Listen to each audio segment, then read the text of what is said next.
cómo Madrid ha conseguido estar en la cabeza, no solo en prosperidad y en riqueza, no solo en España, sino es una de las regiones más prósperas además de Europa y del mundo, pues queríamos analizar de dónde venimos, cómo hemos llegado hasta aquí, qué se podría hacer mejor y qué mejor que contar con consejero de Hacienda, con un analista económico como Diego Sánchez de la Cruz para analizar y tocar estos temas. ¿De qué vamos a hablar? ¿Cuáles son los bloques que vamos a tratar? Que presentará, que moderará el presidente de Students for Liberty, pues las causas, como decía, políticas y fiscales, las políticas fiscales y de gasto público, perdón, que se han llevado a cabo hasta ahora en la Comunidad de Madrid, un análisis de la situación actual. ¿Es realmente Madrid un oasis fiscal, como dicen algunos? ¿Es realmente un paraíso fiscal o es más bien que otras comunidades son un infierno fiscal? El futuro de la fiscalidad en Madrid, hacia dónde vamos, qué retos tenemos para nuestro futuro, qué se puede hacer mejor, en qué hay que hacer autocrítica. Y luego, pues nada, ya una vez diciendo esto y que lo tengáis claro, pues presento a quien va a moderar el acto, presidente de Students for Liberty, Alberto Gómez Hernández. Estudia Economía en la Universidad Carlos III de Madrid, un hombre que siempre desde que le conozco, de hecho nos hicimos amigos porque somos bastante liberales, estamos muy de acuerdo en muchas cosas y sabemos lo que es recorrer distancias para ir a un acto chulo. Ahora él modera uno y yo estoy presentando otro, nos causa un orgullo. Y bueno, presidente de Students for Liberty, muy majo, si sois tímidos os lo puedo presentar. Tenemos luego a Diego Sánchez de la Cruz. Él es licenciado en Periodismo en la Universidad Antonio Nebrija, es analista económico, político, algunos les hemos visto en televisión, le hemos escuchado en la radio, hemos leído sus artículos en Libertad Digital, muy recomendados, por cierto, podéis acceder a ellos fácilmente. Es profesor asociado en la IE University, así que nada, yo creo que es una figura inmejorable para poder analizar el tema que queremos analizar. Y por último, pero no menos importante, por supuesto, Javier Fernández Laschetti, es licenciado en Derecho y Ciencias Políticas por la Universidad Complutense, fue consejero de Inmigración y Cooperación en el gobierno de Esperanza Aguirre, también consejero de Sanidad también en el gobierno de Esperanza Aguirre, vicerrector en esta universidad que hoy nos abre las puertas, a la cual quiero agradecer porque siempre lo ha hecho en estos eventos de la libertad, en Guatemala, en la Francisco Marroquín de Guatemala, y actualmente es el consejero de Hacienda de la Comunidad de Madrid. Creo que tenemos mucha suerte en tener un consejero de Hacienda como Fernández Laschetti. Es un gran político, pero sobre todo y más importante, un gran liberal. Y ya si es un gran político liberal, pues fíjate tú, ¿qué más se puede pedir? Es lo que necesitamos en España. Ojalá hubieran muchísimos más como él. ¿Por qué repito al principio, y ya con esto acabo, tanto la palabra gracias? Porque bueno, creo que las ideas que defendemos merecen la pena. No son ideas fáciles de defender, pero nada que merezca la pena nunca es fácil de conseguir. En los tiempos que corren creo que es muy importante defender lo que defendemos, defender las ideas de la libertad en cualquier rincón, sin miedo, sin vergüenza, y hacerlo siempre, como decía al principio, con mucha convicción, sin complejos, muy importante hacerlo sin complejos, defender las ideas de la libertad sin complejos. Y es por ello que os doy las gracias de que estéis aquí, porque todos estos actos son importantes, cuentan, y no puedo decir otra cosa más que gracias de verdad. Ahora paso la palabra a mi amigo y sobre todo el presidente de Students for Liberty Madrid, Alberto, y gracias otra vez y espero que disfrutéis y que podamos aprender mucho.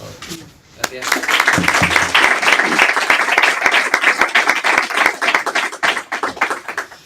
Bueno, pues muchísimas gracias, Sergio, por la presentación. Muchas gracias a todos ustedes por venir y gracias en especial a Diego y a Javier por siempre querer colaborar y querer apoyar y poner su granito de arena en la causa de la libertad que siempre defendemos. Hoy es un día importante porque tenemos que tratar un tema que es muy espinoso, que ha sido muy comentado en las últimas semanas y que, en mi opinión, está en un punto crítico cuando desde el Gobierno central lo que se intenta es armonizar la presión fiscal en toda la nación. Yo creo que el progreso alcanzado por la Comunidad de Madrid y las políticas que se han tomado son un ejemplo no solo de cómo la libertad y cómo el liberalismo no es enemigo necesariamente de los servicios públicos, sino que además es necesario. Es necesario para que haya unos servicios públicos eficientes y que funcionen bien. ¿Por qué? Porque al fin y al cabo es la administración la que se nutre de esta economía privada, que funciona mucho mejor con unas políticas liberales y que permite que la Comunidad de Madrid pues, tenga los mejores servicios públicos de todo el país. Por tanto, en mi opinión, el gran aumento de la economía madrileña, la gran prosperidad, que ahora se encuentra en la posición, es la comunidad autónoma más rica del país, se debe gracias al marco jurídico y legal y también al marco fiscal que se ha establecido en la comunidad, principalmente en los últimos 25 o 30 años, diría yo.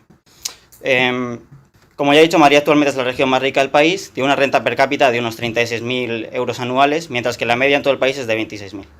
Por tanto, creo que hay una diferencia bastante clara. Los servicios públicos funcionan mucho mejor que en otras autonomías y además Madrid se encuentra en una posición fiscal muy favorable y lidera la competitividad de España. Por tanto, quería preguntaros a ambos, si queréis empezamos por la Sketty, ¿cuál creéis que es el modelo que ha traído a Madrid a ser la comunidad más próspera del país? Bueno, pues muchas gracias y tengo que decir que estoy de verdad encantado de estar esta tarde aquí con vosotros y muchas gracias a Alberto y a Sergio por invitarme. Me encanta además estar de nuevo con mi compañero de fórmula habitual, con el que se nos da bien ya esto. Exactamente, mi partner. Y que efectivamente hace de los mejores análisis que se publican en los medios españoles. Yo siempre digo que Diego, como Manuel, antes de que yo lo raptara, son de los que son capaces de coger cualquier informe y sacar de ahí petróleo, ¿no? Y siempre sale algo valioso. Y me encanta estar aquí, en esta que ha sido mi casa durante 4 felices años en la UFM en Guatemala. Y luego me alegra muchísimo una cosa, o sea, yo, debo deciros, tengo una larga experiencia de liberales en España y particularmente en Madrid. Creo que no he visto nunca un grupo tan numeroso de estudiantes liberales, nunca. Pues eso es muy triste. Nunca. Es muy triste, pero fíjate si quizá en el primer momento del Juan de Mariana, cuando todos eran más jóvenes, pero era solamente la cena de la libertad, o sea, no un viernes por la tarde. Bueno, hacían las reuniones de los sábados por la tarde que se siguen haciendo y que son realmente interesantes. Pero de verdad que esto que estáis haciendo es muy valioso, ¿no? Lo que está haciendo Students for Liberty en todo el mundo y en muy pocos años, porque al final SFL lleva 7 años más o menos. Se fundó en 2008 en Estados Unidos, pero en España, si no me equivoco, es de 2011. Por eso, pues eso, 8 años, ¿no? Y Irune, Ariño antes y ahora vosotros estáis haciendo algo que de verdad vale la pena. Y de aquí luego salen cosas, ¿eh? O sea, eso yo también tengo trayectoria como para haberlo visto. Yo vine a hacer el Juan de Mariana en el 2007. Yo era entonces secretario general de FAES y pensé, yo a ese Calzada lo tengo que conocer, porque aquí tenemos que ser el sitio donde se conectan todos los liberales y se conectan también con lo que queremos que sea su expresión o su cauce de participación en el ámbito político, que sea el PP, y FAES tiene que cumplir esa función. Y fijaros si ha dado juego el Juan de Mariana y la gente que estuvo y que sigue y que está allí, ¿no? Bueno, no me voy ya más de la cuestión, pero dejadme este momento de alegría. Pero, a ver, ¿cuáles son las claves? Si nos retrotraemos de verdad, la clave son 2 grandes políticos, que son Margaret Thatcher y Ronald Reagan. Los economistas, pensadores, activistas de los que ellos bebieron, que son Hayek, que es Revel, Jean-François Revel, ahora muy olvidado y que ejerció una influencia enorme. Si podéis leer cualquiera de los libros de Revel, o sea, cualquiera. Es como una especie como la pócima de Asterix, ¿no? Sales dando saltitos, ¿no? Jean-François Revel, pero también Guy Sorman en su momento, que sigue escribiendo todavía en el ABC. Mises ya no, porque ya estaba muerto. Milton Friedman.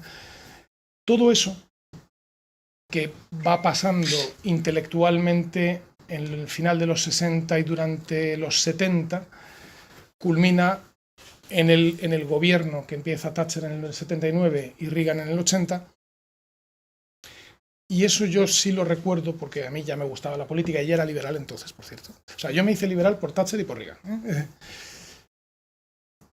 Eso, de repente, empieza a ver todo el mundo que funciona muy bien y que es un discurso que es muy alegre, que es muy optimista, que es muy, muy distinto a la derecha, pues eso, criptosocialista, pesadota, aburridota, farfullante, que nunca termina. Como hay un vídeo maravilloso de Henry Hazlitt que si lo buscas en YouTube sale muy bien, que es esa, que el problema de los, habla de los republicanos de la época de Eisenhower. El problema de estos republicanos es que se presentan ante la gente y dicen: vóteme a mí porque yo voy a aplicar el socialismo, porque yo no creo en el socialismo, entonces lo voy a aplicar, ¿no? O sea, y Thatcher y Reagan eran un contraste tan fuerte que de repente lo vimos todos muy claro, y eso fue una oleada que pasó por todo el mundo y que llegó a España. Y hay que decirlo, que en aquel momento la vieja AP, no digo Fraga, que Fraga nunca fue un liberal, pero la vieja AP, pero lo vio con interés, y dejó que eso anidara, y anidó en un grupo pequeño, pero que luego fue muy, muy influyente, de personas, en los cuales estaba principalmente José María Aznar, pero estaban también Arturo Moreno, estaba Miguel Ángel Cortés, que sigue todavía activo, estaba Esperanza Aguirre, estaba Carlos Aragonés, estaba Gabriel Orriaga, Alfredo Timermas, y ese grupo, a partir del año 90 en la política española, es el grupo director del PP y cambia completamente el mensaje. O sea, a partir de ese momento el PP pasa a ser un partido que empieza a hablar de algo que en aquel momento se consideraba anatema, que era bajar impuestos, y de privatizar, y de reducir gasto, y de reducir intervencionismo. Y todo eso lo hace Aznar, y yo he trabajado muchos años con Aznar, lo hace de una manera que yo creo que es inteligente, no declarándose aquí estamos los liberales, sino haciéndolo, ¿no? Ya no me extiendo casi nada más, pero por favor. El punto culminante de todo eso son el paquete de decretos ley que aplica José María Aznar nada más ganar las elecciones del 96. O sea, José María Aznar, cuando gana las elecciones de 1996 con una mínima mayoría, pero mínima, nada más llegar al gobierno, y yo me acuerdo, yo era entonces jefe de gabinete de Esperanza Aguirre, y era el director general más joven del primer gobierno de Aznar, cosa que me enorgullece mucho. Y en el a partir del segundo Consejo de Ministros, que es el 10 de mayo del 96, y ya va siendo el 10, el 17, el 24, van siendo una oleada de 3 decretos ley en cada Consejo de Ministros, y ahí está todo. Ahí está todo. Menos la bajada de impuestos, que esa no se puede hacer por decreto ley, y la hizo mediante ley en el 98. Todo está allí. O sea, la liberalización, la privatización de Iberia, la liberalización del mercado de telecomunicaciones y la apertura a la competencia. O sea, hasta ese momento las telecomunicaciones en España no estaban en régimen de libre competencia. Una bastante liberalización, una bastante apertura a la competencia en el mercado de energía. No tanta como hubiera debido ser, pero muchísima más de la que había. Y la privatización de Endesa. La liberalización del suelo, que luego se la cargó el Tribunal Constitucional un año después. Incluso está una cosa llamada nuevas formas de gestión en sanidad, que es lo que permite eso mínimo que hay en el sistema más sovietizado de salud que hay en Europa, que es el español, que son los hospitales públicos bajo gestión privada, que en Madrid tenemos 4 y en Valencia hay otros 4. Eso también está en los decretos ley de Aznar de mayo del 96. Y eso fue el punto de partida de una escalada. ¿Que hubiera podido ser más? Pues seguro. Si hubiera tenido continuidad, hubiera llegado muchísimo más lejos también. Pero que transformó totalmente y pasó de una España gris, en la que se destruía empleo, en la que todo era bastante negro. Siempre se dice que no cumplía los criterios de Maastricht. Olvidaros, por supuesto, los criterios de Maastricht estaban muy bien para la moneda única. Lo importante era que era una manera de autoobligarnos a bajar déficit, a bajar deuda, a bajar inflación y a mantener embridado el tamaño del sector público. Todo eso se consigue y pasa una cosa asombrosa, y es que en España llevaba trabajando 12 millones de personas. 14 años. 14 años, efectivamente, desde el año desde el año 85, más o menos, trabajaban... Sí. Ni un empleo neto creado en toda la época de gobierno de Felipe González. Mejor dicho, destrucción de empleo privado, porque lo que sí que se creó en toda la época de Felipe González fue empleos públicos, y a montones, ¿no? Y seguían 12 millones de personas. Y Aznar pone en marcha esto, hace el ignite de esto, y de repente se tira a 17 millones de empleos en un plazo de 6 años, y empiezan a llegar inmigrantes. O sea, en España no había inmigrantes hasta el año 97, 98, 99. Había algo de marroquíes, muy poquito, algo de filipinos, muy poquito. En fin, la gran inmigración latinoamericana, por ejemplo, llega porque hay oportunidades, porque de verdad hay oportunidades para todos en esa España. Y el empleo de las mujeres, ya no digo más. O sea, el empleo de las mujeres se dispara en los años de gobierno de Aznar. Genial, muchas gracias. Nada. Pues, sí. Bueno, Diego, adelante. Hay una publicación, además, ya que está aquí Javier, que lo resume todo de forma estadística y con una enorme claridad, que es algo así como se titulaba Los indicadores del cambio. Y la edita Faes, yo no sé, justo antes o cuando ya Javier está como secretario general, sí, ¿no? Sí, eso lo editamos en el 2006, sí, al cumplirse 10 años de la llegada al gobierno. Correcto, ¿no? Entonces, en esa publicación buscáis en Google los indicadores del cambio FAES y lo ves. Ahí se pueden repasar muchos de los datos que ha comentado Javier, que son efectivamente la plasmación de un modelo, que yo creo que es lo que es interesante de todo esto, ¿no? Yo quisiera poner el acento en que hoy vamos a hablar principalmente de fiscalidad, o vamos a ir derivando el debate hacia la fiscalidad, pero la fiscalidad es solamente una parte de las políticas económicas, ¿no? Y obviamente lo es todo dentro del área de gobierno de Javier, y supone mucho para aquello en lo que nosotros creemos, porque es una de las palancas más importantes que hay, no solo para generar riqueza, sino también para generar ventajas competitivas, ¿no? Y dejar a Madrid en una situación más favorable. Pero ante todo, lo que hay en Madrid es un modelo, y esta es la diferencia, ¿no? Porque se pueden hacer índices de competitividad fiscal, y hay comunidades autónomas que han mejorado tremendamente su marco tributario a lo largo de los últimos años por arrastre con Madrid, pero no tienen un modelo. Esa es la diferencia con Madrid, no tienen un modelo. Un modelo implica una serie de políticas de impuestos, pero también una serie de compromisos por la vía del gasto y de la eficiencia.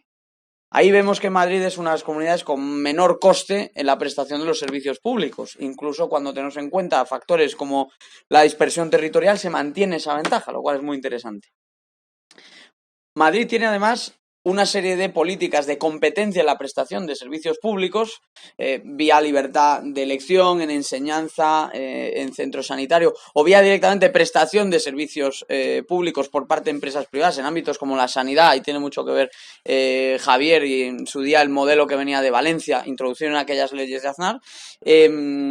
Hay un compromiso con la estabilidad presupuestaria, que viene de largo, ha sido una comunidad líder en contención de la deuda, es la más baja de todas las comunidades autónomas. Contención del déficit, ha sido un clásico que Madrid fuese o la que menos déficit tenía o una de las tres que menos déficit tenía, ¿no? Hay, como gallego también creo que no lo hemos hecho mal, ¿no? En mi tierra, pero la verdad es que el resto de comunidades autónomas han podido tener algunos años de cierto virtuosismo, el resto no. Aquí hay libertad de horarios comerciales, que de hecho ya empieza a ser un poco la norma, porque bueno, hubo un decreto que lo extendía en parte a las capitales de provincia, y vuestra generación, pues yo creo que está más o menos acostumbrada a hacer la compra o por la noche o un sábado, o irse a comprar algo de ropa o cualquier cuestión a un comercio fuera de lo que serían unos horarios normales. Es que antes, pero hablo de hace 10 años, no hablo de hace tanto tiempo. Todas estas cuestiones estaban muy acotadas en Madrid, ya no te digo ciudades del entorno de la capital que estaban llenas de turistas y de visitantes el fin de semana y estaban con las tiendas cerradas. O sea, un Toledo lleno de gente, les pones el AVE, canalizas toda ese movimiento turístico hacia un Toledo, una Ávila, todas estas ciudades del entorno de Madrid, y todo ese aprovechamiento potencial se perdía. ¿Por qué? Por un mero corsé regulatorio que apenas se ha empezado a levantar en las capitales de provincia y recientemente. Esto en Madrid viene de mucho más atrás. Y por lo tanto, de lo que hablamos es de un modelo, de una serie de políticas integrales. En Madrid no hay libertad porque hay menos impuestos. Es que hay libertad porque hay menos impuestos, pero es que también hay mucho más en todos estos otros ámbitos, mucho más margen de operatividad, de competencia y de acción para el ámbito privado. Y esa es la clave del éxito en Madrid. porque creo que hay buenos ejemplos y casos de estudio valiosos en prácticamente todas las comunidades autónomas. Todas hacen algo bien. Canarias, por ejemplo, no tiene un mal sistema fiscal en términos comparados. Tiene uno de los menores esfuerzos fiscales de España. En el País Vasco, de hecho, es otra de las áreas, ¿no?, donde hay mayor libertad económica, lo llevan haciendo bien mucho tiempo. Pero en el caso de Madrid hay muchos elementos de política fiscal que se han hecho bien durante mucho tiempo, muchos elementos de política regulatoria que se han hecho bien durante mucho tiempo. Y cuando extendemos esto ya hablamos de cuarto de siglo de aplicación de estas políticas y eso empieza ya a notarse los resultados. Pues son 25 años girando en una dirección que por lo general ha sido la correcta, salvo algunos pasos atrás, ¿no? Yo creo que es importante rendirle homenaje a quienes lo han hecho posible y creo que como generaciones más jóvenes somos depositarios de una tradición que quizá a veces no conocemos, ¿no? Pero se me ocurren nombres, incluso el de Antonio Fontán, ¿no? Y todos los grupos que eran cenáculos, ¿no? Grupos de gente que se juntaba en ambientes mucho más modestos que este, pero que había una movida, ¿no?, rockera y de fiesta en las tardes y las noches de Madrid, pero también había una movida liberal en aquellos círculos intelectuales. Y como decía Javier, Fraga, que no era liberal, siempre entendió que ahí había algo y que además le resultaba políticamente inteligente el permitir que germinasen esos espacios que podían entenderse que estaban un poco más al centro de lo que se supone que estaba Alianza Popular. De ahí viene la Unión Liberal, la Alianza Popular, perdón, el Partido Liberal. De ahí viene Esperanza Aguirre, ¿no? Siempre cuenta Mario Vargas Llosa que se la encontró en una cena cuando era solo concejala de Medio Ambiente, creo que era, ¿no?, en el Ayuntamiento de Madrid, y salió de ahí preguntándose, abro comillas, ¿quién es esta Juana de Arco liberal? Eso es lo que salía Vargas Llosa, ¿no? Salió encantado y fascinado con ella, ¿no? Eso llevó mucho tiempo en germinar en un gobierno, porque Esperanza accedió al gobierno en el año 2003. Estoy hablando de 20 años antes, Esperanza destacando en política municipal y esos pequeños grupos. Estaba privatizando el servicio de recogida de basuras y de limpieza de las calles de Madrid.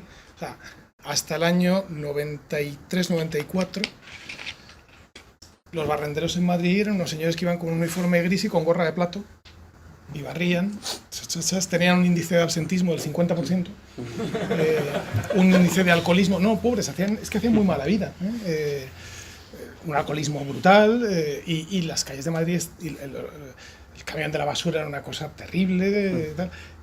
No era una ciudad limpia, no era una capital limpia. Claro, hasta que encomienda ese servicio a compañías privadas concesionadas, contratadas para ello, ¿no? Perdón. No, por favor. Y los años de gobierno de Aznar, que no son años de aplicación al pie de la letra de todo el recetario liberal, pero son años francamente buenos en clave de avance del liberalismo económico en España. Político también por otras cuestiones, ¿no? Pero económico desde luego que sí. España básicamente entra en el top 25 del índice de libertad económica durante la época de Aznar.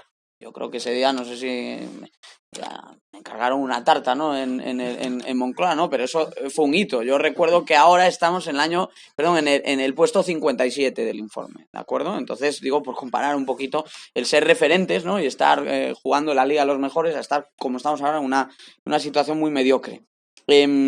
Hubo 2 rebajas fiscales, pero fueron de calado. Por eso me parece importante subrayar eso, que fueron de calado, ¿no? Porque a veces las rebajas fiscales son rebajitas, ¿no? Y se abre la cifra general o del impacto que puede tener, pero es que la renta disponible de los hogares aumentó un 30% con las 2 rebajas del IRPF que hubo en los años 98 y 2002, más o menos a mitad de las 2 legislaturas.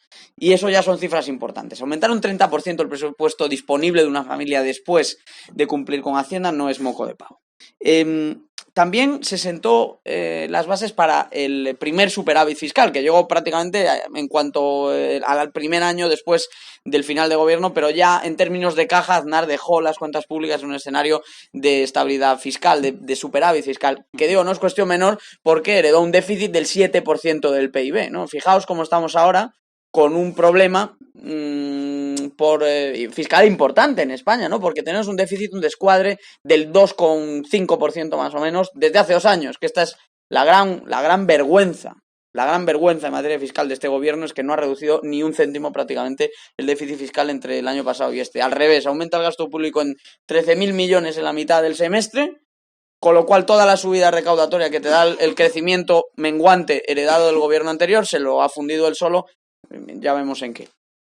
Y eso empieza, hay una ley de estabilidad presupuestaria que luego fue derogada, fue una de las primeras medidas que tomó Rodríguez Zapatero, derogar la ley de estabilidad presupuestaria, y terminó Rodríguez Zapatero recuperando la ley de estabilidad presupuestaria endurecida con una reforma a la Constitución que se vio forzado a aprobar porque obviamente había llevado a España a una situación límite, estaba el país prácticamente al borde de la bancarrota. Entonces, todo lo que hay en esa magnífica reforma del artículo 135 y de la ley de estabilidad presupuestaria es básicamente el reconocer y enmendarse a sí mismo que se equivocó cuando eliminó la ley de estabilidad presupuestaria de aquellos años. Hablabas de las privatizaciones. Bueno, es que en España teníamos hasta 2 años antes de la llegada al gobierno Aznar, había una aerolínea, y era una aerolínea pública, era Iberia. Los precios bajaron un 30% el día siguiente de que se permitiese la competencia en el sector. Spanair, extinta ya, creo, si mal no recuerdo, y Air Europa. El día que entra la competencia en el sector, inmediatamente se produce una rebaja lineal del 30% en los precios de los billetes. De la cuestión de las telecomunicaciones, hay 4 o 5 personas por la sala que se acordarán perfectamente. Los demás sois muy jóvenes. Yo tengo 31 años, ¿no? Tampoco no peino canas aún, pero yo me acuerdo perfectamente de lo que era el desastre de gestión de la Telefónica estatal. Y me acuerdo perfectamente de lo que era que te tuviesen que cambiar el teléfono y esperar días a tener una línea operativa. Cuestiones como la telefonía móvil no hubieran llegado nunca a nuestro país, y en el servicio de internet empezamos muy por detrás también porque no había ningún otro tipo de infraestructura. Por no hablar de que los precios también se abarataron inmediatamente en cuanto se permitió la competencia en el sector. Y bueno, la prueba del algodón muchas veces es tanto el empleo como el gasto público. El gasto público en los años de Aznar pasa del 44 al 38% del PIB. No es una rebaja menor. De hecho, en parte, en la actualidad, podemos decir que uno de los mejores legados de la época de Mariano Rajoy es que, aunque no hubo buen cumplimiento fiscal, como sí lo hubo en los años de Aznar en materia de acabar con el déficit, sí que es cierto que en la legislatura de Rajoy también ha bajado el peso del Estado en términos de medición con el PIB alrededor de unos 5 o 6 puntos. ¿Por qué? Pues porque a pesar de que el gasto siguió creciendo más de la cuenta, creció menos que la actividad del sector privado. Y esta es una regla de oro que ya aplican muchos países, ¿no? Ante la dificultad de aplicar recortes lineales, pues por lo menos que los aumentos de gasto se sitúen siempre por debajo del crecimiento, para que en términos comparados el ámbito privado crezca siempre más que el ámbito público, ¿no? Y luego el paro, ¿no? Pues es que España, como bien dijo Javier, pues no había creado ni un solo empleo casi en 15 años, ¿no? En términos netos no se creó ni un solo empleo. Por cierto, es parecido a lo que ocurrió en Suecia, porque en Suecia no se creó ningún empleo en los 15 años anteriores al primer relevo político de calado que se produce en el año 92, cuando Carl Bildt y la coalición de centro-derecha llegan al gobierno. El empleo al final es muchas veces lo que mueve los cambios políticos, ¿no? En España lo hemos visto, ¿no? Y obviamente se producen modelos distintos con resultados distintos. No es lo mismo las tasas de paro reducidas en 10 puntos que han dejado los gobiernos que ha habido el Partido Popular, que las tasas de paro en el torno del 25% de los años del Partido Socialista. Muchos matices si queremos, pero bueno, incluso en clave laboral. Lo que no hizo Aznar sí que lo hizo Rajoy, que fue una reforma laboral de calado. Aznar la intentó, tuvo una huelga general, la echó para atrás, creo, error, pero no era una reforma laboral transformadora. Era más bien un cambio de incentivos, ¿no?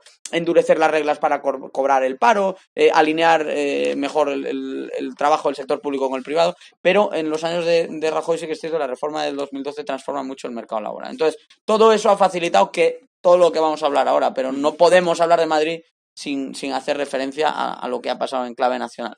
Bien, pues también aparte de esto, muy brevemente, a nivel de la Comunidad de Madrid, a nivel de la administración autonómica, ¿cuáles son las medidas fiscales y las medidas de gasto público que nos han aupado hasta aquí, los últimos 25 años? Que nos han traído hasta aquí. A nivel regional.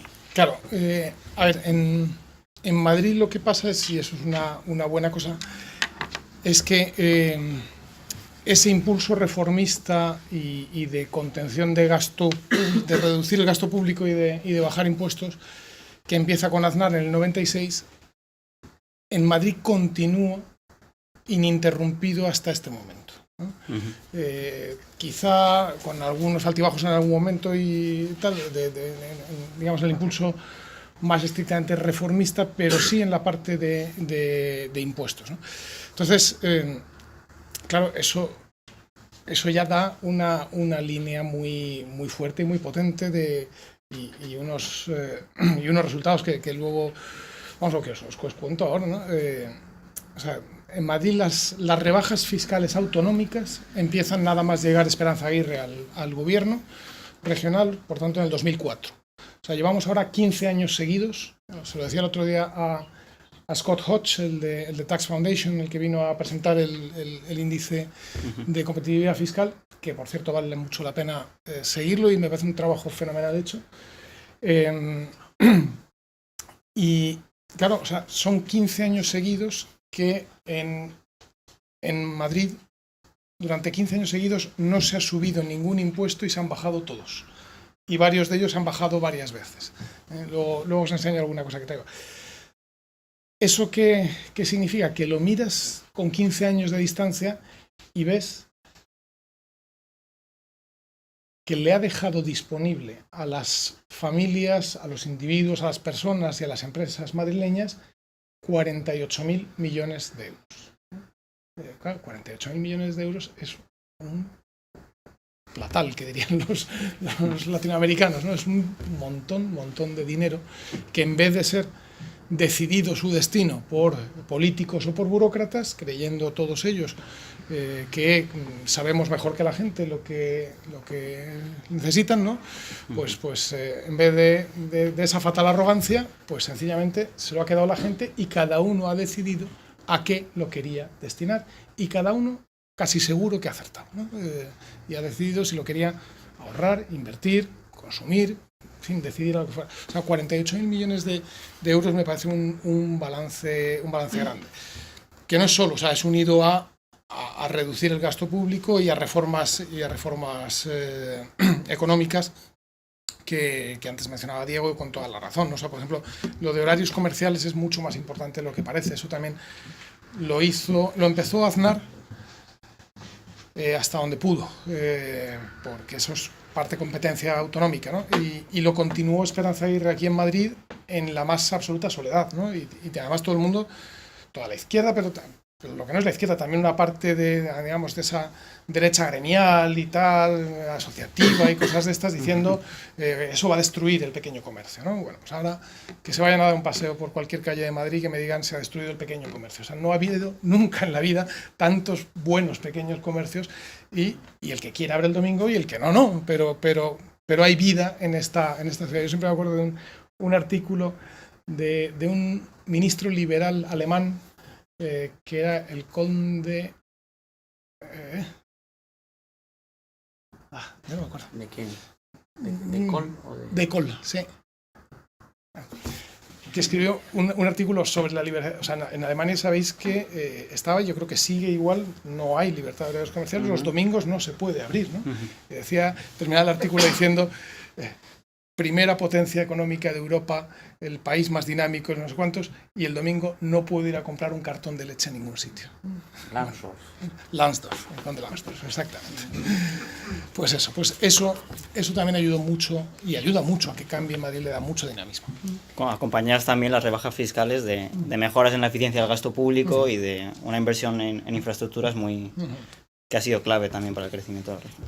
Claro, sin duda, ¿no? Y por ejemplo, dedicar una parte de dinero importante, que es una inversión que tiene que tener todavía muchos años de recorrido, porque en este momento casi lo que está es sobredimensionada, ¿no? La inversión en extensión de la red de metro, ¿no? O sea, esos 100 y pico kilómetros de metro que se han hecho en los últimos 15 años en Madrid han hecho que cambiaran mucho las cosas, ¿no? Porque han acercado la ciudad entre sí y ha permitido que la gente pueda hacer frente a opciones de trabajo y a opciones de vida y a opciones de colegio, por ejemplo, que antes no hubiera podido, ¿no? A veces, cuando damos así cifras redondas, quizá no quedan tan claras, ¿no? Porque lo que decía Javier, son 48.000 millones de euros, ¿no? Suena mucho, ¿no? Pero quizá no somos capaces de ponerlo en perspectiva. Pero es que si estudiamos cuál es el tamaño de la población madrileña en la actualidad, lo cual sesga los datos a la baja, porque obviamente la Madrid ha crecido y ha ganado mucha población, pero incluso tomando la población actual, si repartimos todo el ahorro fiscal que se ha producido en la Comunidad de Madrid, que son, como decía Javier, 48.000 millones de euros, entre el tamaño de la población de Madrid y el tamaño del hogar medio de Madrid, de lo que estamos hablando es que estas políticas, que obviamente nos pueden gustar más o menos, pero es objetivo, es un dato objetivo, que han devuelto el equivalente a 22.000 euros por familia a los contribuyentes de la región. El hogar madrileño medio ha dejado de pagar 22.000 euros en impuestos desde que se han adoptado estas medidas. Además, hablamos de un...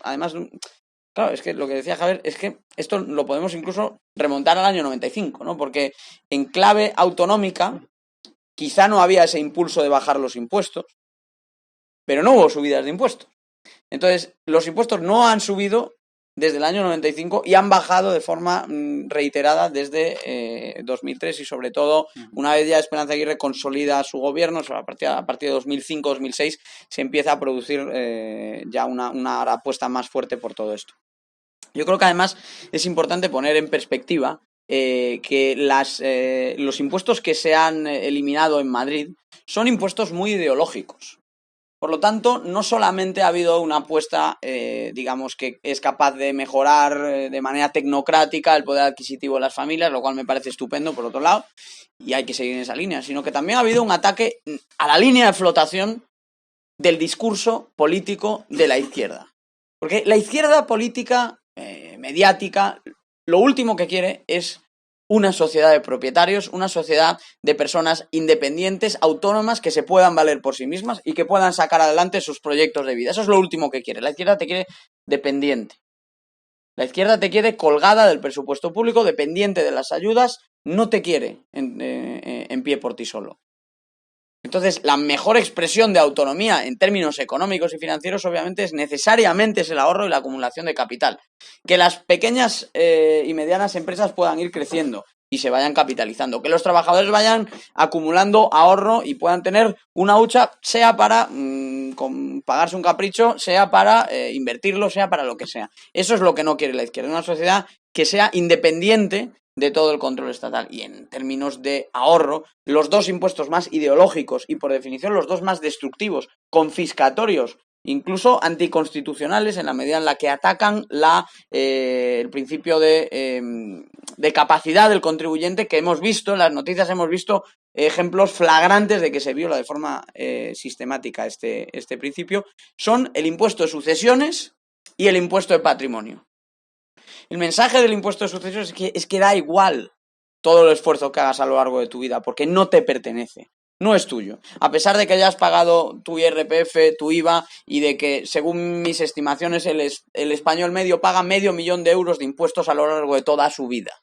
Entonces, después de que un español de renta media paga 500.000 de euros a lo largo de toda su vida, a pesar de eso, en el momento de la muerte o de la transmisión en vida de un patrimonio, el mensaje sigue siendo: esto es que realmente no es tuyo. Y de aquí vamos a llevarnos un pedazo de la tarta, que puede ser del 34% en términos nominales, pero es que hay que medir además cómo se cobra este impuesto, porque tú me puedes dejar un bien ilíquido, ¿no? Como es el caso de muchas herencias, porque me dejas un piso en herencia y yo no tengo la liquidez. La única forma de tenerla es o bien asumiendo una deuda que quizá me deja en una situación complicada, o teniendo que vender el activo. Por lo tanto, ese impuesto destructivo por definición de la capacidad de ahorro. Y por otro lado, el de patrimonio, que, por cierto, era un impuesto temporal. Cuando se introdujo en el año 77, creo que fue, Pactos de la Moncloa, por ahí, pues se impuso como una medida temporal el impuesto de patrimonio. Milton Friedman: no hay nada más temporal, más permanente que un programa temporal del gobierno. El impuesto de patrimonio español es el mejor ejemplo de ello. Solo ha estado fuera de vigor 3 años, porque sí es cierto y es curioso que por alguna extraña razón, en algunos momentos, a Rodríguez Zapatero, mientras tuvo dinero en la caja, le hizo caso a David Taguas, que en paz descanse, y hubo alguna que otra reforma que por supuesto se vino abajo en cuanto, David dejó de estar en su círculo de confianza, pasaron a estar otros que efectivamente nos llevan por el camino que nos llevaron, y sobre todo se acabó el dinero en la caja, ¿no? Entonces, estos dos impuestos no existen de facto en Madrid. El de patrimonio no existe por definición y el de sucesiones está bonificado, y esta es la gran aportación de Esperanza Aguirre. Yo no diría que es la rebaja del IRPF, ni la rebaja del impuesto de transmisiones patrimoniales, ni la del impuesto de actos jurídicos documentados, tampoco diría que es la de las tasas. Madrid es la comunidad con menos impuestos propios. Todo esto está muy bien, pero la abolición de estos dos impuestos es un mensaje incontestable, sin complejos, de que a esta comunidad se viene a trabajar, a crear riqueza, y que a cambio las instituciones van a permitir y hasta fomentar que tú recojas los frutos de todo ese esfuerzo. Y por lo tanto es la medida política de mayor coraje que se ha aplicado en el terreno fiscal en España, diría nunca. Nunca. Y por eso vemos que por fin, por primera vez en la historia de España, hay revueltas de contribuyentes. Hay gente que se echa a las calles en Andalucía o en Asturias, en feudos de la izquierda, feudos tradicionalmente en manos de la izquierda, a pedir menos impuestos y a pedir la abolición, más específicamente en concreto el impuesto de sucesiones. También vemos que en clave europea ya nos hemos quedado solos, ya somos el único país que está aplicando un impuesto de patrimonio, aunque es cierto que Francia lo ha reconfigurado, tiene otro nombre, pero bueno, sigue por ahí. Pero bueno, claro, Francia es el último país de Europa en competitividad fiscal. Sí. Entonces, bueno, yo creo que eso es lo más importante que hay que tener en cuenta, que no solo ha habido una gestión, porque, Javier, tú lo sabes, tecnocráticamente se pueden bajar el IRPF y se baja, y en otras regiones también lo están haciendo. Por ejemplo, ha habido algunas reformas interesantes en los últimos años en La Rioja y en Murcia, por ejemplo, sobre todo en La Rioja, y eso todo es verdad, pero el ataque a la línea de flotación fue la abolición del impuesto de patrimonio y la bonificación y desaparición de facto del impuesto de sucesiones. Y ese es el gran éxito y la piedra angular desde el punto de vista, casi te diría, moral de la revolución fiscal que empezó Esperanza Aguirre en Madrid y que felizmente se ha mantenido a lo largo de los años. Bien, pues vamos a ver ahora un poco cuál es la situación actual de Madrid. Os recomiendo a todos, si queréis, que le echéis un vistazo al Índice Autonómico de Competitividad Fiscal, que publicaron esta semana nuestros compañeros de la Fundación para el Avance de la Libertad y de la Unión de Contribuyentes. Y en este índice concretamente se ve que Madrid es ahora mismo la segunda provincia de España en cuanto a competitividad fiscal, solo por detrás de Vizcaya, pero por la tendencia que lleva la va a superar el año que viene y se va a poner en primera posición. Y esto es algo que se ve muy claro cuando observas el dato de que el 80% de la inversión extranjera que entra en España viene a la Comunidad de Madrid. Entonces, España claramente, como ya hemos dicho antes, es la región más rica de España, es la región que más empleo crea, se encuentra en una situación muy favorable, pero tiene algunos problemas también. Tiene una tasa de paro que, si bien está, creo que 4 puntos por debajo de la media, está por encima de la de provincias como son La Rioja, o Navarra, o Vizcaya. Y, bueno, tenemos un reto importante a nivel demográfico también, porque, como vimos, creo que fue hace un par de semanas, en un informe que se publicó en El Confidencial, muy bueno, se veía todo el trasvase de población que está llegando a Madrid y que está por venir, y esto va a crear también presiones en cuanto al desempleo y en cuanto a los precios de la vivienda. En fin, Madrid es ahora mismo la comunidad más competitiva, además, pero tiene también... Me vas a perdonar porque estando aquí Manuel Llamas no me va a dejar por mentiroso. Nosotros, en concreto Manuel y yo, somos los primeros que hemos publicado el éxodo de trabajadores que recibe Madrid desde hace años. Entonces, bienvenido al Confidencial. Si quiere enterarse, ¿no? Pero llevamos... No, lo digo porque llevamos 5 años hablando de esto. Entonces, si otros se quieren subir al carro, es una fantástica noticia, pero siempre llegarán más tarde. Encantados de que se suban. Correcto. Y por dar el dato, solo por ya dejarte el toro en suerte, es que a lo largo de la última década Cataluña no atrae población, es decir, en términos, por supuesto que hay gente que entra y gente que sale, pero en términos netos, nadie se ha ido a vivir a Cataluña en los últimos 10 años. Fijaos lo que significa eso en una región tan rica y tan próspera como Cataluña. En Madrid, el corrimiento durante esa década es de alrededor de 184.000 personas en términos netos. Entonces, claro, no tiene nada que ver una cosa con la otra. Eso es correcto. Entonces, quisiera que explicarais un poco cuáles son los problemas que tiene Madrid ahora, cuáles son las fortalezas, sobre todo respecto al resto de comunidades autónomas. Y bueno, Javier, sé que has preparado una presentación, así que adelante. Os cuento un poquito, sí, pero vamos, rápido.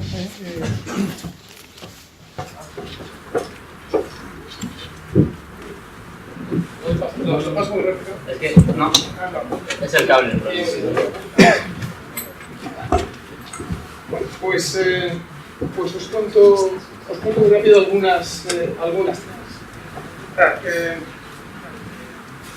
Partamos de que la base es que tiene que ser ideológica, y es ideológica. como estaba diciendo Diego con toda la razón, ¿no? Son un principio de humildad, que es un principio que está inscrito en el propio ADN del liberalismo, ¿no? O sea, el liberal, por definición, es alguien que supone que los demás saben mejor que él lo que les conviene, ¿no? Mientras que un socialista, por definición, es alguien que, un socialista de cualquier partido, que piensa, por definición, que yo sé mejor que todos, esto es lo que les conviene, porque ya saben que si les dejas el dinero en su bolsillo, se lo terminan gastando en cualquier estupidez, ¿no?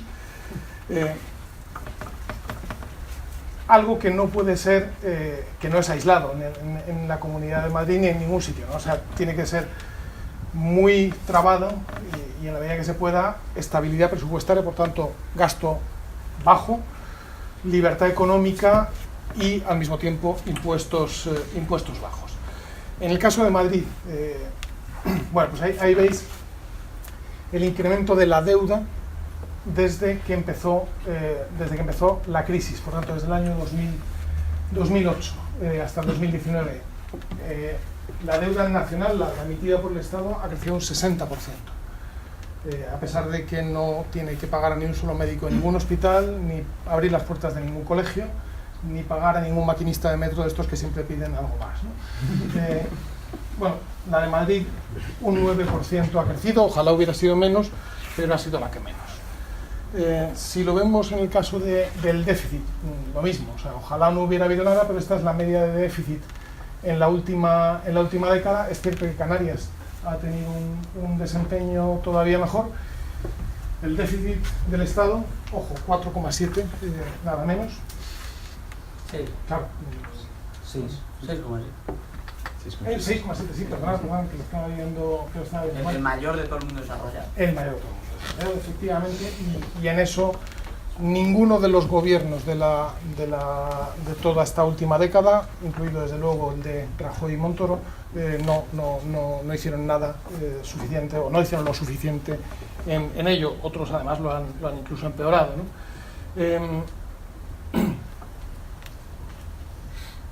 Estabilidad presupuestaria y además una estabilidad que se base en la medida de lo que se pueda en reformas, ¿no? Y eso es algo que en lo que sí que ha perdido, tú decías, debilidades, ¿no?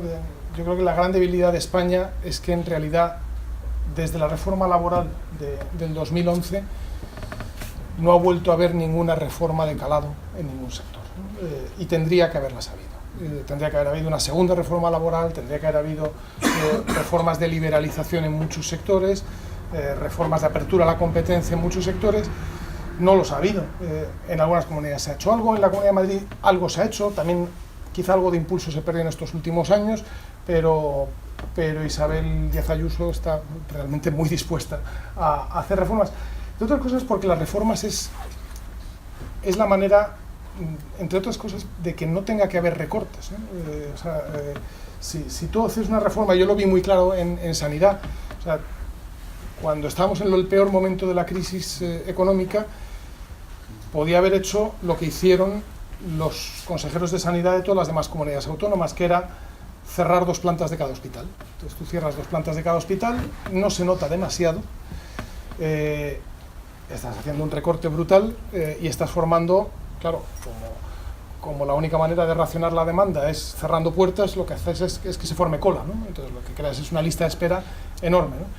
A mí me pareció que era más decente intentar hacer una reforma en la medida de lo poquito que me dejaba la ley nacional, y por eso intenté pasar a gestión privada un número de hospitales. Bueno, luego un tribunal no me dejó, el Tribunal Constitucional me terminó dando la razón, pero ya para entonces estaba en Guatemala. Solamente unos... Un apunte, hay referencias que efectivamente es más eficiente recortar gasto que subir impuestos contra... Claro, hacer el reformas gran libro de estudio de estas cuestiones, Austerity, de Alberto Alesina y sus colaboradores, lo vamos a publicar este mismo año con traducción mía en Ediciones Deusto en España. Y esto es una biblia, o sea, ya os convocaremos a todos cuando lo vayamos a sacar, porque incluso, añado, muestra algo que lo conocemos en el fondo gracias a la experiencia que tenemos en Madrid, que no es cierto que recortar gasto te haga perder elecciones, al contrario de lo que pueden pensar muchos políticos. Jean-Claude Juncker, ¿no?, dijo una frase lapidaria que le ha hecho muy famoso y ya se conoce como la maldición de Juncker. Todos sabemos lo que tenemos que hacer, lo que no sabemos es cómo salir de elegidos si lo hacemos. Esto es lo que dijo Juncker, y no es cierto, y la evidencia empírica lo demuestra y está también contenido en ese libro, aparte de toda esa evidencia fiscal. Creo que son los tipos más cínicos que prueban el... No, pero la frase es cojonuda. Sí. Y hay otra cosa que además la hemos estado trabajando Manuel y yo en estas semanas y sacaremos también algunos datos. Todo este mantra de que la austeridad mata y la austeridad hace que todo vaya peor es mentira. O sea, en Madrid lo hemos visto, a mí me lo dijeron en el Parlamento y me llegó a decir un tipo del Partido Socialista que ahí sigue sentado, por su culpa el año que viene van a morir 70 señoras de cáncer de pecho. Es una cosa, joder, muy dura que te la digan, ¿no? Bueno, pues tú ves ya con 7 años o con 5 años de distancia todos los indicadores de salud de Madrid, pero los indicadores duros, o sea, supervivencia en infarto agudo de miocardio, mortalidad hospitalaria, infección hospitalaria, o sea, los que, de verdad, si las cosas fueran mal, se vería, todos durante los años en los que bajamos el gasto sanitario en Madrid, no solamente esos indicadores empeoraron, sino que algunos incluso mejoraron un poco, ¿no? Unos datos muy rápido. Impuestos sobre la renta comparado. Tipo mínimo en Cataluña 12%. Sabéis que la mitad del tipo es autonómico, la otra mitad es nacional. En Cataluña está pagando un 12%, en muchas regiones entre el 10 y el 9%, el 9,5%, en Madrid el 9%, como en Canarias. El tipo máximo en Valencia, Rioja, Cataluña, etcétera, 25,5%, en Madrid un 21%.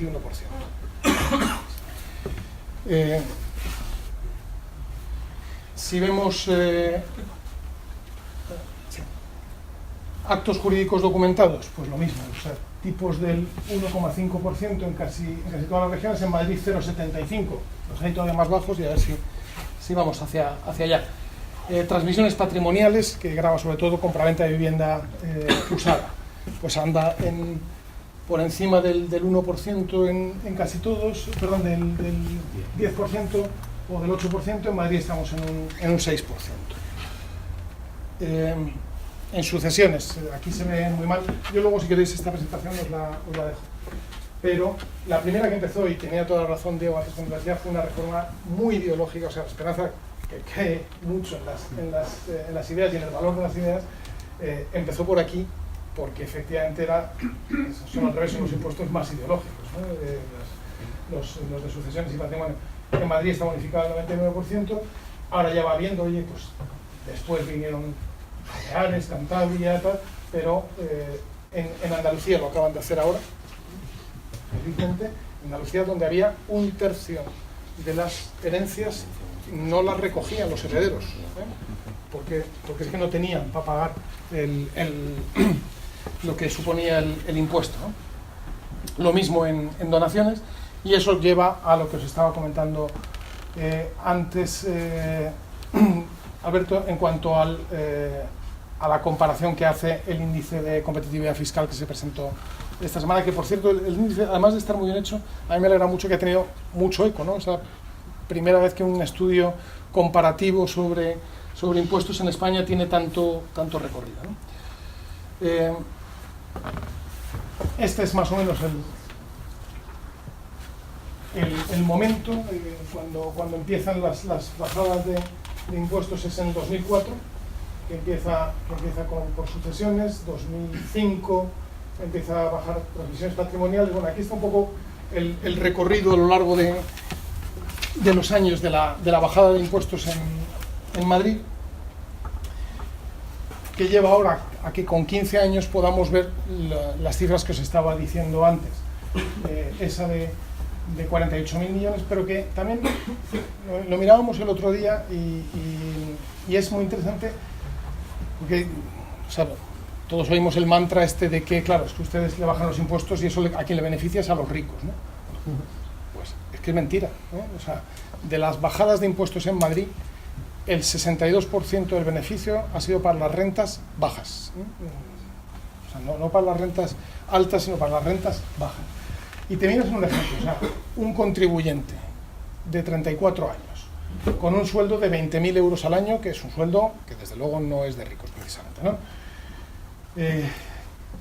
Que ha recibido una herencia media, pues una herencia de más o menos 100 y poco mil euros, que es más o menos un coste de un piso de sus padres, que no era un piso de lujo, ¿no?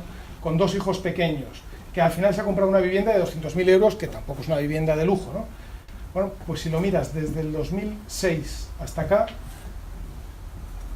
no ha tenido que pagar 69.186 euros.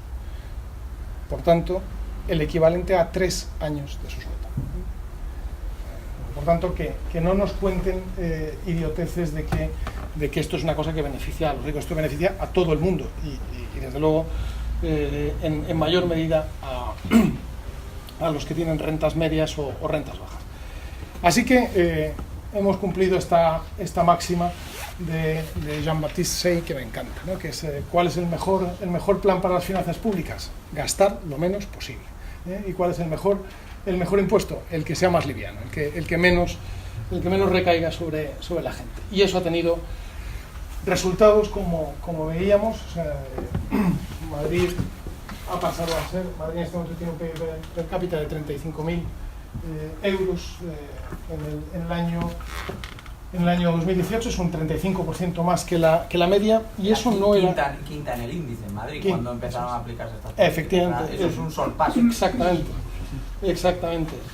Esta es la curva de afiliados a la Seguridad Social, que en la Comunidad de Madrid siempre ha estado la creación de empleo por encima, y que aquí lo vemos también, ¿no? En cuanto a creación de empresas, casi una cuarta parte de las empresas que se crean en España se crean en Madrid, o inversión extranjera recibida. Este mismo año, un 64% de las empresas se crean en Madrid. Y finalmente, una evolución del peso en el PIB de España, comparando Cataluña con Madrid. Entonces, para los que dicen, no, bueno, pero es que eso es porque Madrid es la capital. Bueno, Madrid lleva siendo la capital desde 1560, más o menos, ¿no? Ahí también era la capital, ahí. Exactamente. Lo era en el año 2000 y la diferencia era más de un punto. Y si te vas a los años 50, todavía la diferencia era mucho mayor. O sea, ¿cuál es la diferencia? Que Madrid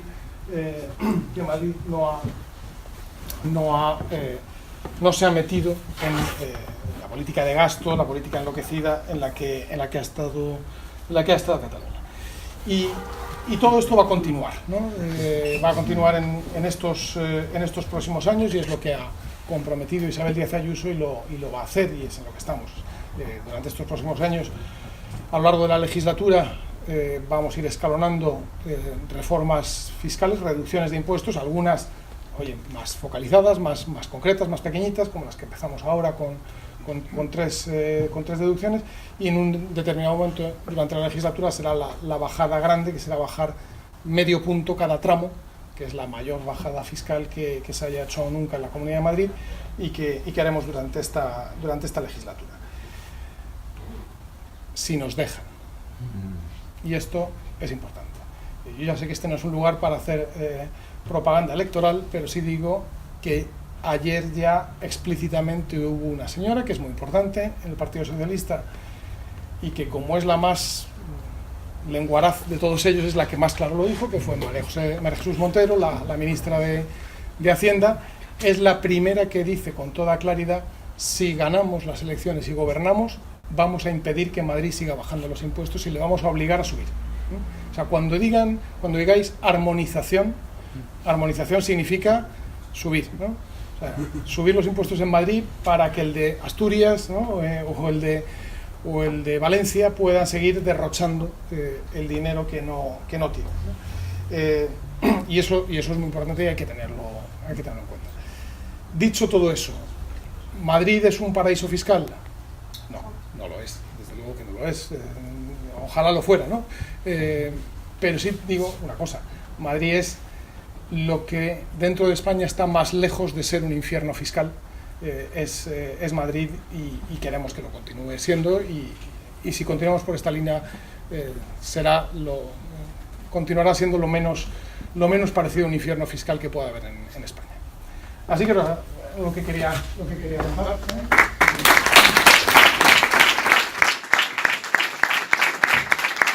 Ya abrimos, ¿no? Y comentamos. Sí, si quieres comentar algo. No, solo yo creo que hacemos un par de preguntitas, ¿no? Pero antes de ir a eso, Sí. insisto en lo importante que es poner en perspectiva las cifras que estamos escuchando, ¿no? Porque, por ejemplo, si bajado al terreno, ¿no? Antes yo daba el dato lineal, ¿no? Que estamos hablando de media 22.000 por hogar. Pero si vamos a casos concretos y estudiamos situaciones como la de ese contribuyente razonablemente medio, ¿no? Que describía Javier, de lo que estamos hablando es de darle a ese contribuyente 14 años libre de impuestos.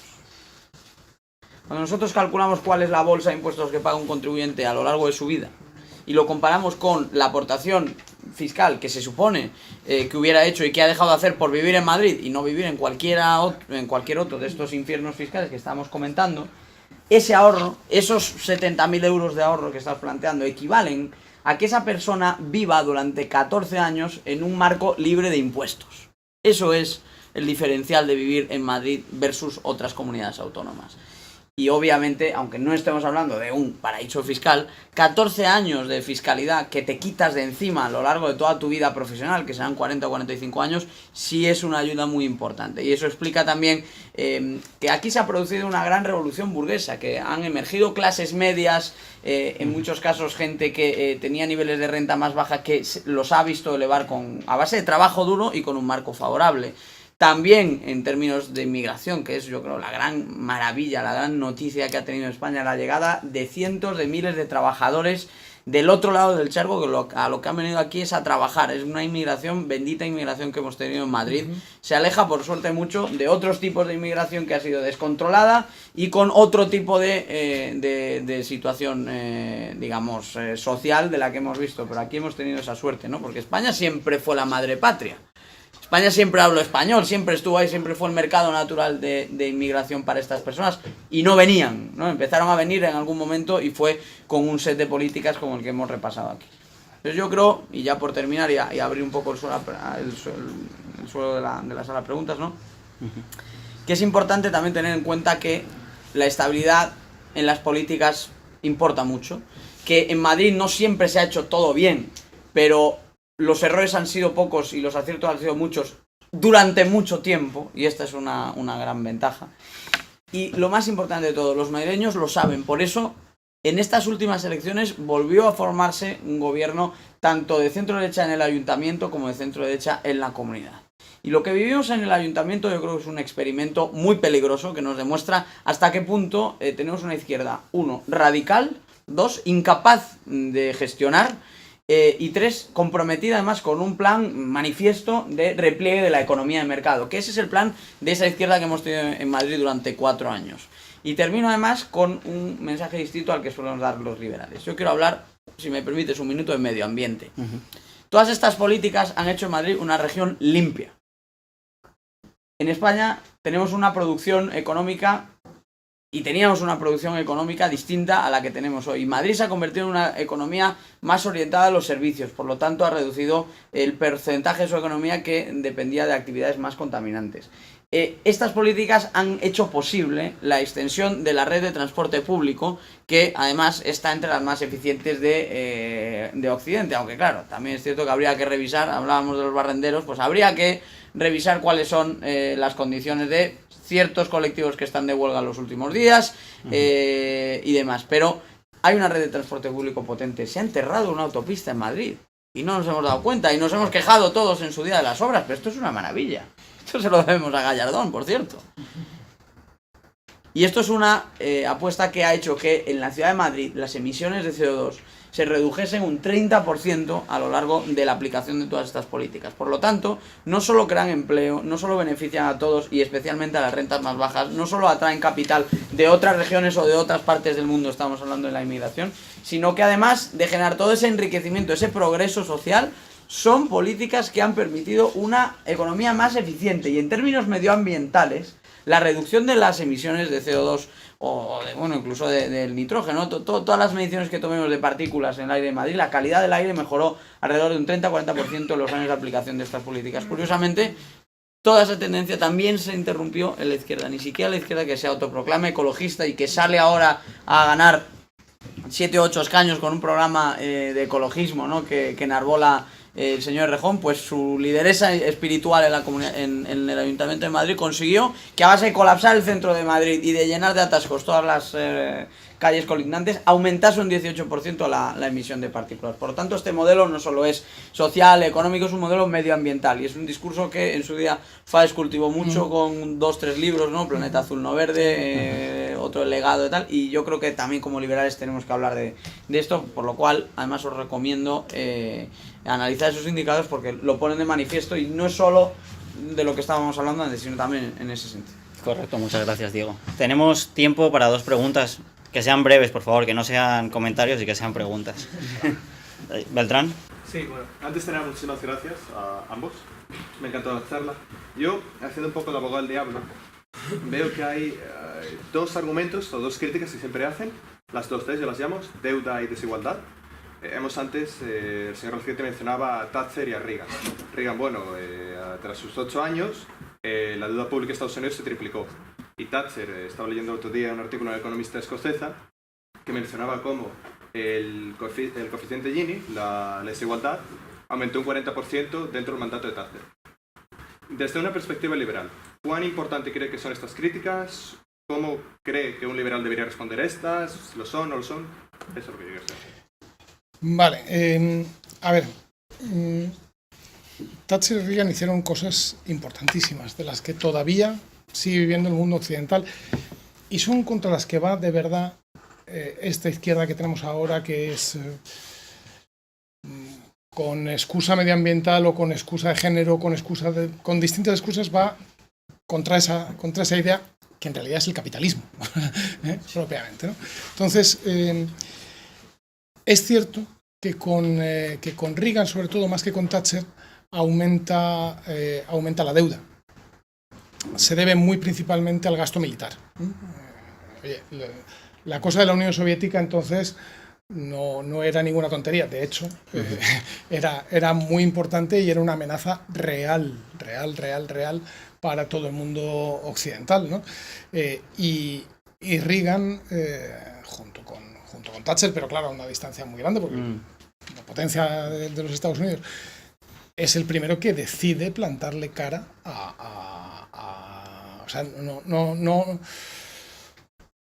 no dejar que siguiera avanzando la Unión Soviética sin hacer nada, más que hasta hacer medidas defensivas, ¿no?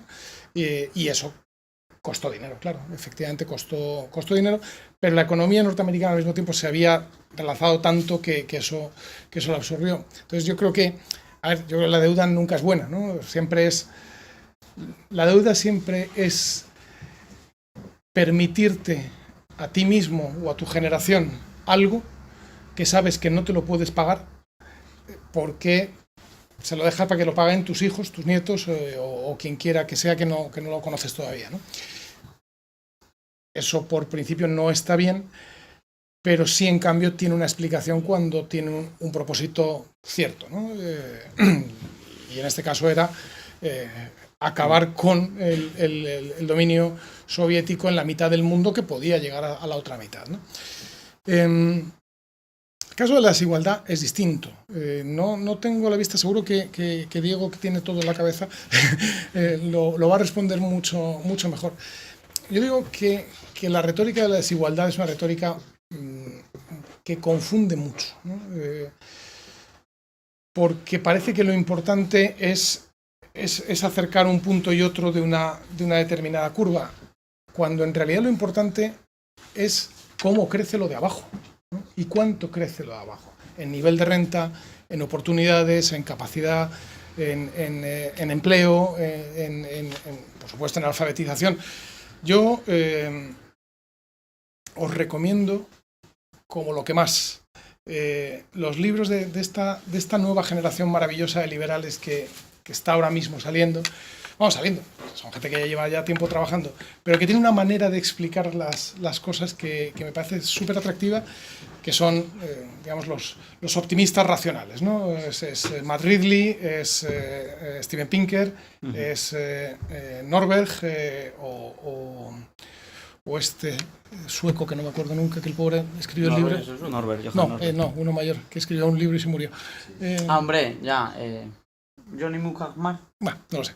Pero con Norbert Pinker, claro, o sea, ahí es cuando ves las curvas largas, algunas de 200 años, pero otras de los últimos 40 años, y donde ves, vale, yo no sé si la desigualdad ha crecido o no, que además, por cierto, Pinker se detiene a ver la desigualdad y ve que más bien ha sido lo contrario, pero sobre todo lo que ves es cómo se levanta y cómo sube el nivel de vida de la gente que tiene menos, que eso es lo que importa, ¿no? Eso es lo que realmente importa. Y a partir de ahí que haya oportunidades, que funcione el ascensor social, que haya meritocracia, que haya competencia, claro. Todo esto depende mucho de un factor del que hemos hablado poco, que es que haya competencia real. Competencia real que significa capacidad de ofrecer tus servicios o tus bienes con capacidad de que no haya una barrera legal que te impida acceder al mercado, no hay alguien que te exija, no, es que tiene usted que tener demostrados unos niveles de calidad. ¿Qué es esto? O sea, yo debo tener mis niveles de calidad con mis clientes, ¿no? Bueno, pues eso. La desigualdad realmente no te explica nada en términos de progreso social, absolutamente nada. Es un indicador perfectamente inútil en términos de progreso social. ¿Por qué digo esto? Porque Pakistán o Afganistán son algunos de los países con menor desigualdad del mundo y también lo es Australia. Entonces, con unos coeficientes muy parecidos de diferencias de rentas, te puedes ir al modelo pakistaní o afgano, que quizás es el que proponen los próceres del igualitarismo, o te puedes ir al modelo australiano, que es una de las economías más liberales del mundo y un modelo que creo que desconocemos un poco en España, pero tiene impuestos muy bajos, pensiones privadas de capitalización a la chilena, etcétera. Bien. Bueno, Thatcher yo creo que te respondió a tu pregunta en una sesión mítica, ¿no? de noviembre del 90, si mal no recuerdo. Que es ya cuando ya los suyos, porque al final lo jodido de esto es que siempre son los tuyos los que te hacen problemas, ¿no? Pero cuando los suyos ya estaban recelando de ella tiene aquella famosa intervención en Westminster en la que viene a decir que a la bancada de enfrente lo que prefería era que los pobres, que los ricos fuesen más pobres, con tal de que se cerrase la diferencia de renta, ¿no? Además, ¿desigualdad de qué? Porque claro, hay muchas desigualdades. Por ejemplo, la desigualdad de propiedad se redujo enormemente en los años de Margaret Thatcher, porque Reino Unido se convierte en una sociedad de propietarios, entre otras cosas, con una iniciativa masiva de transferencia de propiedad que estaba en manos públicas y que se permitió la adquisición de de millones de viviendas a las clases medias, sacando al Estado de ese rol tan extraño que tenía en la Inglaterra casi sovietizada por momentos de los años 70, a la que se llegó a llamar el enfermo de Europa y que estaba rescatada por el FMI un año antes de que Margaret Thatcher llegase al poder. Entonces la desigualdad de riqueza bajó con Thatcher. La desigualdad de consumo bajó con Thatcher. ¿Aumentó la desigualdad de renta? Ya, pero si sacas de la bolsa de estos cálculos a los ejecutivos de la Citi y a la industria financiera, que no da servicio a Reino Unido, sino que da servicio a toda Europa y que por lo tanto recoge unos salarios característicos a quien tiene clientes en todo el continente, no solo en la economía británica, pues se esfuma por completo eso. En el caso de Reagan, el tema del déficit es manifiesto. Yo creo que 4 de los 5 puntos de déficit que dejó eran por el aumento del gasto militar. Y yo, pocas veces me vais a escuchar decir esto, pero si el motivo por el cual aumentó la deuda pública fue tumbar el régimen criminal atroz de la Unión Soviética, y si era necesaria esa carrera armamentística, como efectivamente lo fue, porque se aceleró bueno, es que cuando Reagan llega al poder se hablaba de los dos bandos en régimen de igualdad.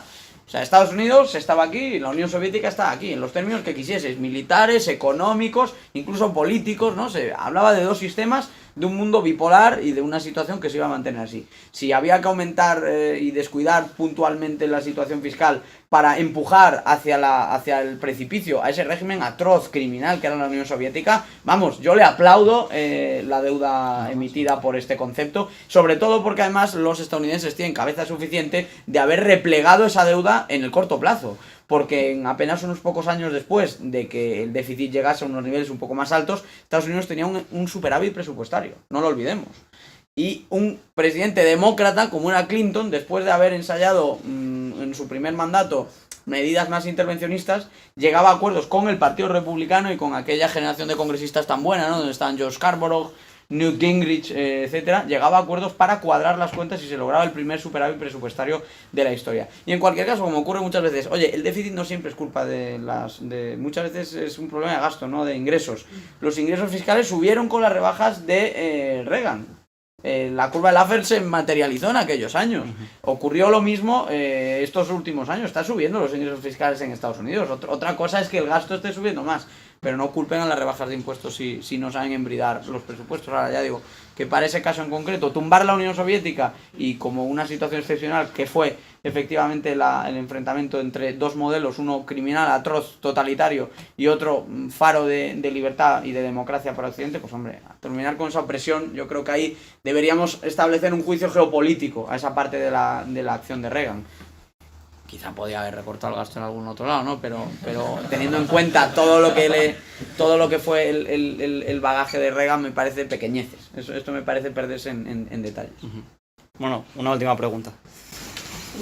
Hola, yo quería preguntarle a Javier, que me encanta tu frase esa de la fatal arrogancia de los políticos socialistas de todos los partidos de querer decidir sobre nuestras vidas en términos económicos y en todos los aspectos.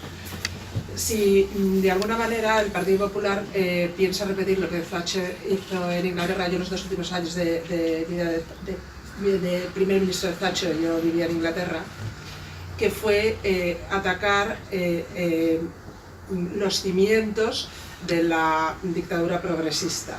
Yo soy arquitecto, hay que atacar, o sea, las cosas empiezan por los cimientos, no por el tejado. Entonces, si tú tienes una educación, que es lo que hizo Thatcher, revolucionar la educación de cabo a rabo, entre otras cosas, claro.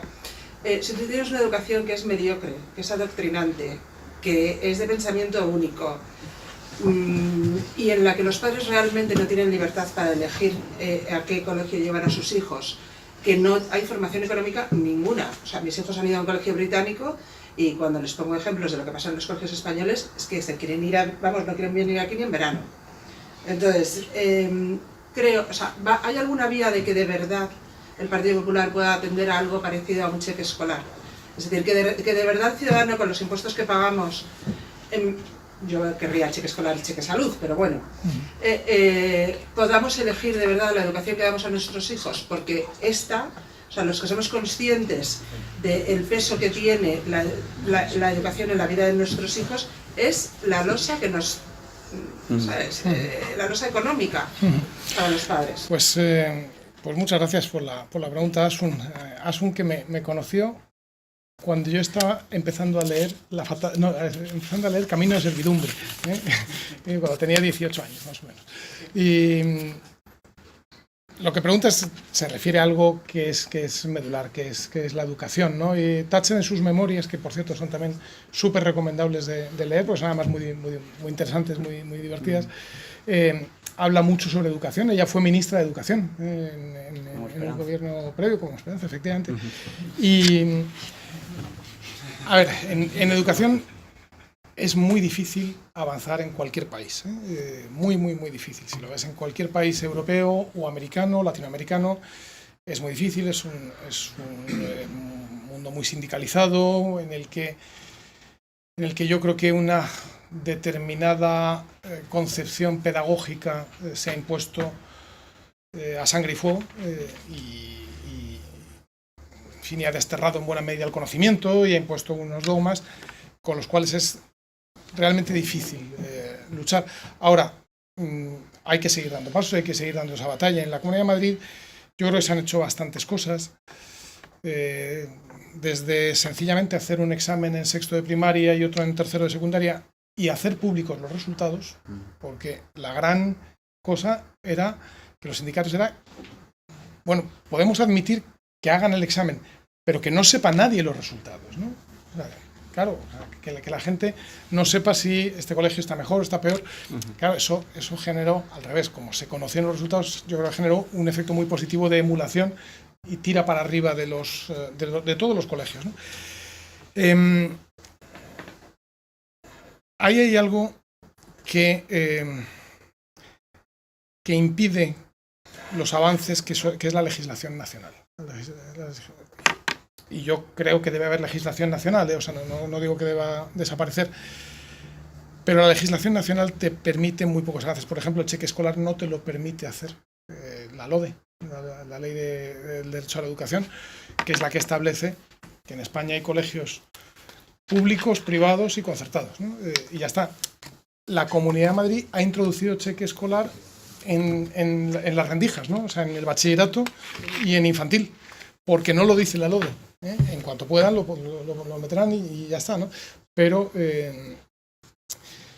¿por qué? Porque hay una mentalidad de fondo de la izquierda que le ha pasado a todos los ministros de Educación y le pasó a Wert, que creía que con él no lo iba a pasar, porque es un tipo muy inteligente, pero le volvió a pasar. Y es que la izquierda puede admitir que gobiernes siempre y cuando no se te ocurra cambiar sus leyes, ¿no? Y eso pasa sobre todo en educación y en bastante medida en sanidad, pero sobre todo en educación, ¿no? Es decir, si tú gobiernas educación con las reglas socialistas, bueno, pues ahí te dejan estar, ¿no? Y pasa en algunas comunidades autónomas. Como intentes cambiar las reglas, entonces tienes marea verde como las tuvo Lucía Figar, semana sí y semana no, ¿no? Y bueno, pues contra eso también contra ese dogmatismo hay que avanzar, ¿no? Porque además tiene mucho de esa fatal arrogancia hayekiana. Yo por también, o sea, poner las cosas en contexto, es verdad que hay una libertad limitada en el ámbito de la educación, pero Madrid es la comunidad con más educación concertada. Hay libre elección de plaza dentro de la educación pública, que tampoco es cosa menor, porque sí que hay transparencia en los datos. Yo me he metido a comparar dentro de mi distrito y hay hasta 2 puntos de diferencia, por ejemplo, en la nota media de los alumnos, que no es lo mismo tener chavales de 8 que tener chavales de 6 en el mismo examen. Aquí no sé qué he escrito, me ha pasado como Rajoy. No será tan grave. Y en Madrid el 94% de las familias consiguen plaza en el colegio para el que eligen, que es el porcentaje más alto de España. Dicho esto, claro que yo creo que habría que apretar en esa dirección. La idea del cheque bachillerato la introdujo el otro día el consejero de Educación, ¿no? Enrique Osorio habló, si mal no recuerdo, de facilitar, de la misma forma que se está facilitando la concertada en el ámbito de la secundaria, que esos 2 últimos años de educación no te toque de repente asumir el pago extra, sino que entre dentro de la rama porque por cierto sale barato a la administración pública, porque luego resulta que aquí hay una regla de oro. Al final parece que hay un sobrecoste del 25% en todos los recursos, en todos los servicios públicos que gestiona directamente el Estado. Porque te vas al coste de la educación por alumno o te vas al coste de la sanidad por paciente y es más o menos el margen de ahorro que ha aflorado tanto en Madrid como en Valencia como en cualquier otra comunidad donde ha habido experimentos en esta línea. Entonces yo creo que esos son datos para atreverse a hacerlo, ¿no? Y la diferencia entre, pues porque han pasado distintos líderes, ¿no? por la Comunidad de Madrid ya, pero realmente solo uno ha dejado huella, ¿no? que es Esperanza Aguirre, y la diferencia, el legado político al final, la historia es para los valientes, no es para los que vengan a quedarse de perfil o se quieran limitar a gestionar un modelo que han heredado, sino que por eso la legislatura que acaba de comenzar llama al coraje y llama a la puesta en marcha de medidas mucho más comprometidas y mucho más profundas. Yo espero que haya avances como ese fiscal o también en clave educativa, porque son 4 años que Madrid tiene que aprovechar para, bueno, pues porque pueden venir situaciones económicas peligrosas en los próximos años y es un momento idóneo para volver a darle una vuelta de tuerca al modelo madrileño, que quizá lleva algunos años, es la crítica que haría, ¿no? Que antes no pudimos hacer críticas, pero quizá el modelo madrileño se estanca mucho en los años de Cifuentes. Yo diría que no creía directamente del todo en el modelo. Esto empieza a revertirse, yo creo, felizmente con la nueva etapa. Y también que hubo ciertas incongruencias en política municipal y regional. Y ahora, sin embargo, hay están alineados totalmente, ¿no? El gobierno autonómico y el municipal en clave ideológica y de convicciones, ¿no? Y esto es una buena noticia, porque esto no había pasado nunca. No. Nunca había una sintonía tan fuerte autonómica que municipal. Y se va a notar, ¿eh? Almeida va a empezar ya a bajar impuestos, por ejemplo, y a hacer algunas reformas importantes. Pues eso es todo. Una cosa, Alberto, una cuestión muy rápida, sí. más interesante. Ya que estamos hablando del Reino Unido, ¿Cómo estamos trabajando aquí en la Comunidad de Madrid en relación a la captación de empresas tras el Brexit? Mira, me he callado por no extenderme, pero era la tercera crítica que tenía yo aquí, es que no hemos hecho lo suficiente. Es que suficiente. tenemos una oportunidad tan grande, ¿sabes? De captar Nada. a empresas. Se perdió ya. Mañana. Se perdió. A ver, tío, llegas tarde. A ver, tío, mañana. No, lo que sí que os digo Eso se fue ya. es que ha habido bastante. Es decir, No, lo sé, han sé que han ido venido. llegando, ¿no? Han ido llegando. Estaba a la calle, ¿no? Tal Me parece vez un poco- está a la calle, está Invest in Madrid, Atsuta, pero luego es que está muy... A ver, Madrid tiene una cosa muy buena que no pasa en muchas otras comunidades autónomas. O sea, en Madrid hay empresas que llegan, la mayor parte de ellas, o casi todas ellas llegan y no van a ver a ningún consejero para contárselo. Hay regiones en España que ni se te ocurra instalar una empresa sin ir antes a presentar tus respetos al consejero de Economía, al de Hacienda, al de Urbanismo, al de Medio Ambiente. Que quiere al contar pre- la cinta, ¿no? En la inauguración. Y que todos, y que alguno te dice, ¿y por qué no hace usted la fábrica en este otro término municipal, que tenemos un alcalde estupendo? ¿No? Resultado, o sea, en Madrid, esta mañana estaba con un grupo de gente muy buena del mundo inmobiliario privado de Madrid, vamos, de idealista, vamos, para ser, y te decían, aquí se ha instalado un montón de gente sin que nadie lo haya sabido, ¿no? Por ejemplo, American Express. O sea, American Express ha trasladado a Madrid su headquarter continental en el mes de marzo, y ya está. Y aquí está. Y seguro que hubiéramos podido hacer más, y debemos hacer más. Yo creo que ahí hemos empezado a hablar de ideas entre la Consejería de Economía y nosotros, y también con el Ayuntamiento.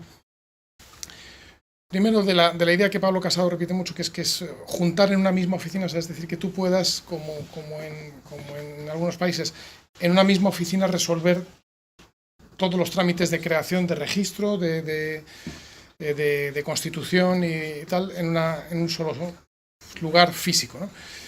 Y luego también de algo muy sencillo, que es empezar a ofrecer la información en inglés también, ¿no? O sea, que las empresas no tengan que tener un tipo que está en Singapur o en Finlandia y que necesita que le traduzcan los documentos para ver si de verdad aquello es... Bueno, pues vamos a dar facilidades. Yo no soy partidario de dar ventajas fiscales a los que llegan, porque luego esas cosas terminan volviéndose en contra y termina siendo un lío. Otra cosa es dar ventajas fiscales en general a quienes generan un negocio, ¿no? Pero bueno, vamos a seguir trabajando.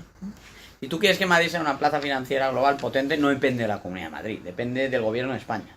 Y por lo tanto nos hemos quedado atrás porque el Gobierno de España, tanto en la etapa anterior como en la actual, no ha movido ni un dedo. No ha habido prácticamente ninguna reforma de calado, no ha habido un llamado por parte de CNMV, Banco de España y Ministerio de Economía, un llamamiento claro de, oigan, vengan aquí a hacer negocios, y los negocios han ido a otras partes, ¿no? En términos generales, Madrid se va a quedar siendo una plaza financiera de segundo nivel, importante, pero de segundo nivel, o sea, no hemos dado el salto y esa era una oportunidad que se ha perdido. Entonces, en términos relativos, la batalla se ha perdido. Ahora, con las competencias de la Comunidad Autónoma de Madrid sí se han hecho bastantes cosas, ¿no? Porque al fin y al cabo Invest in Madrid es una oficina muy pequeña que hace una labor de promoción y explicación de un modelo y poco más, porque no puede cambiar los códigos de funcionamiento del sector financiero y demás, como sí podían haber hecho los organismos reguladores. Y a pesar de eso, pues yo daría dos datos y yo termino ahí, es que hay más de 30 empresas multinacionales que se han trasladado a Madrid, es decir, no se ha pescado de todo lo que se podía pescar en agua revuelta, pero sí hay 30 empresas que han trasladado operatividad a Madrid. Él daba el ejemplo Javier de American Express, pero es que ha habido muchas empresas también de la propia Citi que han trasladado aquí back office, áreas secundarias, e incluso en algunos casos oficina de trading, cosas así, ¿no? ¿Vale? Y eso, compliance, por ejemplo, bueno, aparte de la operativa se ha venido aquí a Madrid. Y en segundo y último lugar, la inversión británica en Madrid ha subido 1.500 millones de euros entre el año 2017 y 2018. O sea que cuidado, que eso también es una cifra importante y eso supone que hay un traslado de operatividad, pero es que también hay una confianza en venirse a Madrid a hacer negocios en la comunidad. Entonces, se ha hecho mucho desde la comunidad y no se ha hecho absolutamente nada desde el Gobierno de España. Y por lo tanto, con las competencias autonómicas, yo creo que el trabajo que se ha desarrollado es más que satisfactorio, pero claro, la comunidad llega hasta donde llega y las reglas del mercado de valores, la operatividad del sistema financiero, pues depende tanto de reglas europeas como de reglas nacionales. Y si los actores nacionales no han hecho nada, pues Madrid ha pescado lo que ha podido, que insisto, tampoco es tan poco, pero esas cifras que acabo de dar creo que son importantes. Bueno, pues ya sí que tenemos que cortar lamentablemente, así que muchísimas gracias a todos por asistir.